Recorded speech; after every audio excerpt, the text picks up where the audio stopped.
Hi అండి. ఈరోజు మనం ఈ ఇడ్లీలోకి మంచి చట్నీ చూపిస్తాం మీకు. ఇది బొంబాయి చట్నీ అంటారు దీన్ని. ఎందుకంటారో నాకు కూడా తెలియదు.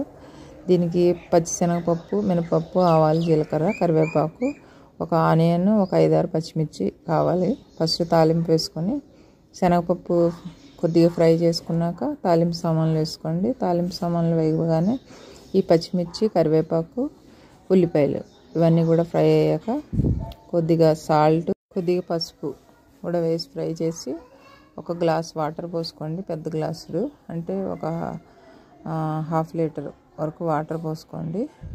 వాటర్ మరిగేటప్పుడు మీరు శనగపిండి ఒక 4-5 టేబుల్ స్పూన్స్ తీసుకోండి.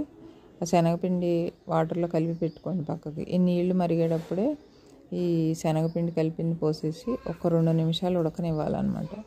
మరీ గట్టిగా ఉండకూడదు, మరీ పలచగా కూడా ఉండదు, నార్మల్గా ఉండాలి. పక్కకు పెట్టుకొని స్టవ్ ఆఫ్ చేసేయండి. ఫ్యాన్ కింద చల్లారి పెట్టుకోవాలి. దీన్ని బాగా చల్లారితేనే ఇంట్లోకి నిమ్మకాయ పిండాలన్నమాట మనం.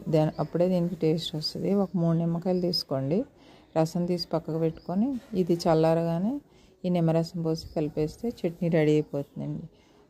ఇడ్లీలోకి చట్నీ చాలా బాగుంటుంది. ఒకసారి ట్రై చేయండి. నచ్చితే ఒక లైక్ ఇవ్వండి, షేర్ చేయండి, సబ్స్క్రైబ్ చేయండి. Thank you. బాయ్.